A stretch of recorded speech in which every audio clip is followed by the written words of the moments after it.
আমি জীবনে বাবা হইতে পারবো, তার মানে ওর শখ পূর্ণ হয়েছে। আমার এটা কেন কাটলো ভাই? আমার একটাই দুঃখ ভাই, কেন কাটলো? আমারটা দেখার পর যেন আর কোনো ছেলে জীবনে এবার নষ্ট না হয়, কারণ এটা কিন্তু মূল মূল সম্পদ।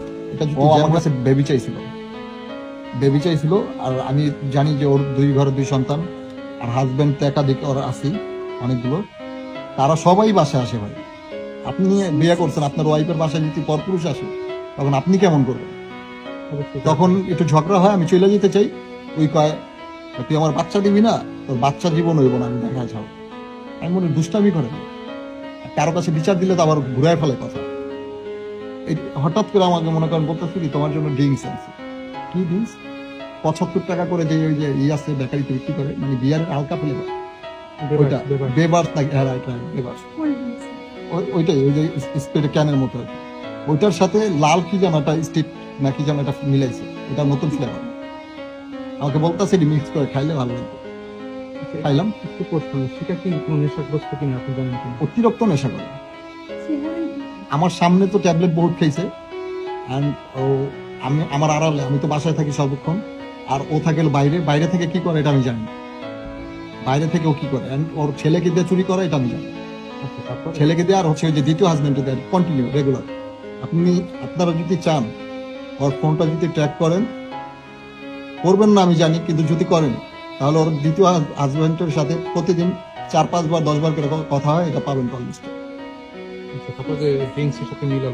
মিলানোর পরে আমাকে খাওয়াইছে, ও একটু জিবলা চেকা কয় ভালো লাগে না তুমি খাও, আমি টাকার মাল যেহেতু আমি ঝালাই দিব, আমি খেয়ে ফেলি। খাওয়ার পরে মানে আমি টাকার মাল মনে করে খাইছি, হ্যাঁ, মানে এটা অপচয় করা তো ভালো না, এটা তো আর মদ না, নর্মাল জিনিস, 75 টাকা। পরে ওটা খাওয়ার পরে আমি 4-5 মিনিট পরে আর কিচ্ছু জানি, একবারে ঘুম ভাঙার পরে দেখি কেউ নাই, ঘুম ভাঙার পরে কেউ নাই, শুধু আমি আছি আর আমার রক্ত আছে, রক্ত দিয়ে বিছানা ভরা। এলাকায় যে আর্তনাদ করছি অনেক, আমাকে একটু বাঁচান, আমাকে একটু বাঁচান। তারা কিন্তু ইন্টারভিউ দিছে, আমার লুঙ্গি ভরা রক্ত ছিল, আমি গইরা পড়ে যাই, শক্তি পেতাছি না, এমনি এমনি পড়ে যাই। এখন যেরকম শক্তি পেয়ে না ওই সেম ছিল।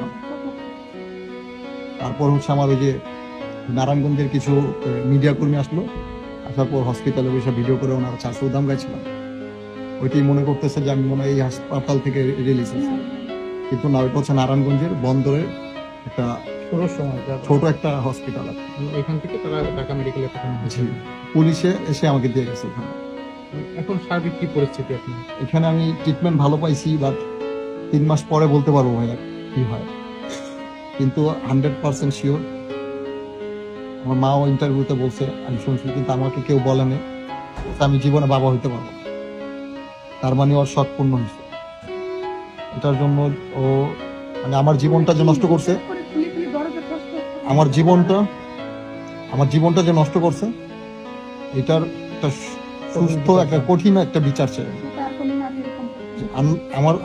আমারটা দেখার পর যেন আর কোনো ছেলে জীবন এবার নষ্ট না হয়, কারণ এটা কিন্তু মূল সম্পদ। এটা যদি জ্যাম হয়ে থাকে, পেট ফিল আমার প্রসাব করতে পারবে না। আচ্ছা সাকিব ভাই, মিডিয়ার বরবাদে কিন্তু আমরা দেখতে পাচ্ছি যে এরকম ঘটনা কিন্তু অহরহ হচ্ছে আমাদের দেশে, যে পুরুষের প্রসঙ্গ কেটে ফেলছে। আমার এটা কেন কাটলো ভাই? আমার একটাই দুঃখ ভাই, কেন কাটলো? আর আমাকে 5 লাখ টাকা কাবিন করে, 2 বার কাবিন করে আমাকে একাধিকবার আমাকে এরকম ভাবে মনে করেন হ্যারাসমেন্ট করছে, হ্যারাসমেন্ট করে তারপর কাবিন করছে। বেকার ছেলের কি 5 লক্ষ টাকা কাবিন হয়?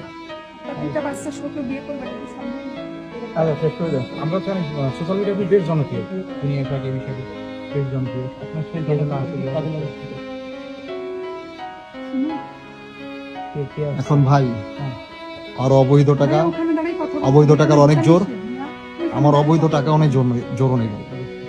আপনারা নাকি নিউজ করলে নাকি অবৈধ কেউ করলে সেগুলো নাকি ধরা পড়ে, আমি দেখবো যে আপনাদের মাধ্যমে আর অবৈধ কার্যকলাপ গুলা ধরা পড়ে, এটা আমার দাবি। ধরেন আমি মরে গেছি, ঠিক আছে, তো সাকিব ভাই চাচ্ছেন যে তার কঠিন একটা বিচার। জি, আর ওনার অবৈধ যে কর্মকাণ্ড গুলা, এগুলা যেন আপনাদের ক্যামেরায় ধরা পড়ে। এত টাকাগুলা কোথায় পাইছে? 2টা বাড়ি, 50 লাখ টাকার এখন বাড়ি আছে, বাড়ি 40 লাখ 45 লাখ, আর জমি আছে 10 লাখ টাকা। আরবার ওর স্বামীর একটা বাড়ি করে দিয়েছে মাওয়াজ ইসে, ওটা কান্দি জসিলদা গ্রাম, গেলেই দেখতে পারবেন। ওই এলাকার মানুষের জিজ্ঞেস করলে বলবে যে ওরা গোষ্ঠী সুদ্ধা চোর, চুরি করে রেডি করছে। ঠিক আছে, অনেক লোকজন আছে।